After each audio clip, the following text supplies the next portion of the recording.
Assalamualaikum warahmatullahi wabarakatuh. Nama saya Nur Syafiqah binti Mat Nasir, nombor matrik 10 DIB 20F1025. Kumpulan kami akan membincangkan tajuk isu perkauman. Apa itu isu perkauman? Isu perkauman merupakan isu-isu yang melibatkan hubungan antara kaum dalam pelbagai aspek. Contohnya dalam aspek penggunaan bahasa, dimensi agama, tingkah laku sosial, sektor pekerjaan, pendidikan dan sebagainya. Punca-punca berlakunya isu perkauman. Yang pertama adalah disebabkan bahasa. Seperti kita tahu, setiap kaum mengamalkan budaya dan cara hidup masing-masing. Oleh itu, ini adalah satu punca yang akan menyebabkan isu perkauman itu berlaku. Yang kedua adalah disebabkan sistem pendidikan yang terasing. Setiap golongan etnik mempunyai sistem pendidikan yang tersendiri. Maksudnya di sini, pelajar Melayu bersekolah di sekolah Melayu dan menggunakan bahasa Melayu. Manakala pelajar Cina bersekolah di sekolah Cina dan menggunakan bahasa Mandarin. Begitu juga dengan pelajar India bersekolah di sekolah Tamil dan menggunakan bahasa Tamil.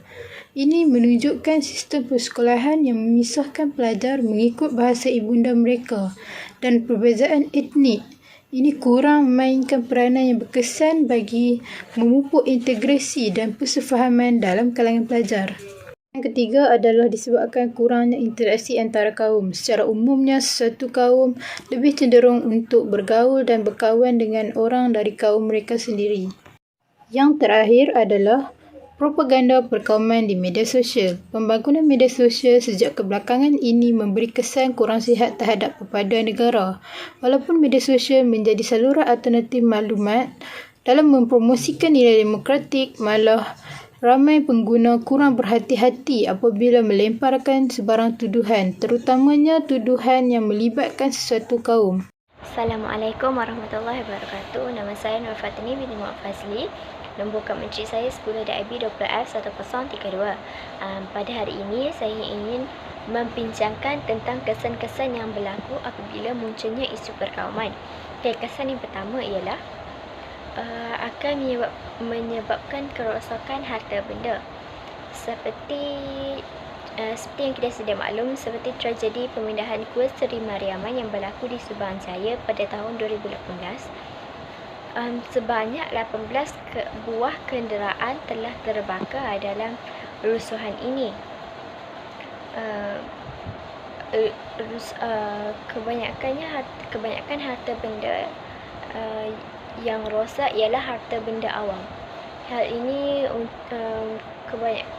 berlaku kerana rakyat ingin menunjukkan protes kepada kerajaan. Kesan yang kedua ialah menyebabkan kehilangan nyawa. Dalam dalam kuil Seri Mariaman ini juga seorang anggota bomba iaitu Muhammad Adib telah tercedera semasa ingin meleraikan rusuhan ini dan dia akhirnya meninggal dunia setelah dimasukkan ke dalam hospital. Kesan yang ketiga ialah negara akan berada dalam keadaan tidak aman. Apabila rusuhan ini sering berlaku, maka negara akan berada dalam keadaan yang tidak aman dan hal ini akan menjejaskan ekonomi negara. Apabila rakyat tidak bersatu padu, maka ekonomi negara juga akan terjejas di mata dunia.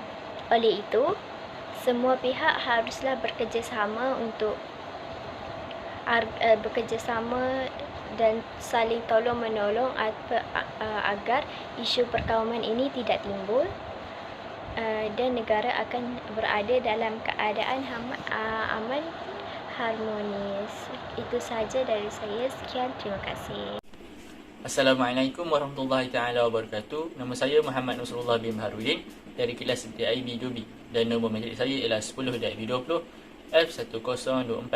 Di dalam video kali ini saya akan menerangkan tentang langkah untuk membasmi masalah perkauman yang ada di negara kita.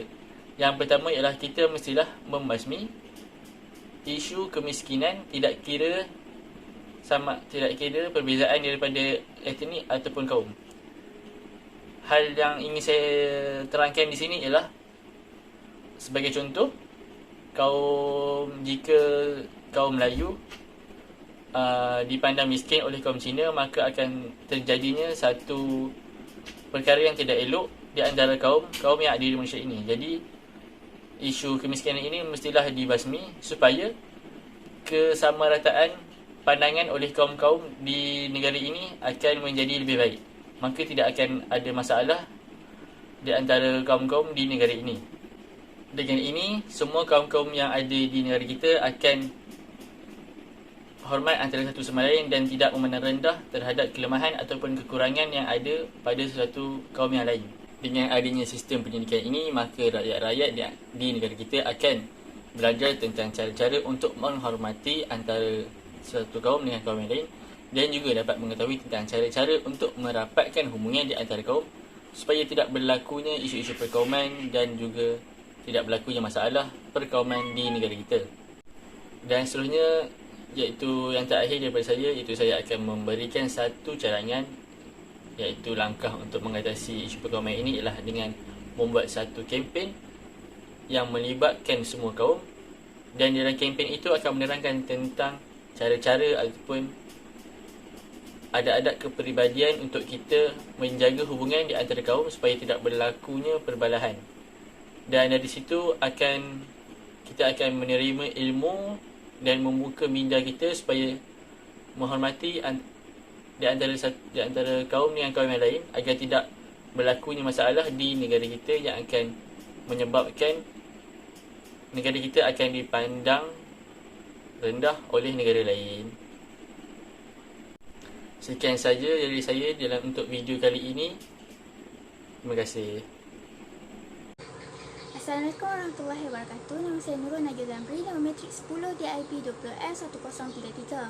Okey, sebagai kesimpulan daripada tajuk yang telah dibincangkan oleh rakan-rakan saya berkaitan isu perkauman kaum, kita dapat lihat di mana banyak masalah yang akan berlaku jika tidak wujudnya persepakatan yang padu di antara kaum.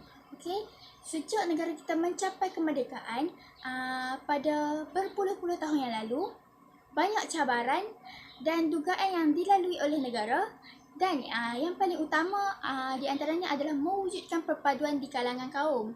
Okey, peristiwa hitam yang berlaku pada 13 Mei 1969 dan peristiwa penjajahan yang berlaku suatu ketika dahulu haruslah diambil sebagai iktibar dan pengajaran dalam mewujudkan kesepakatan di antara kaum.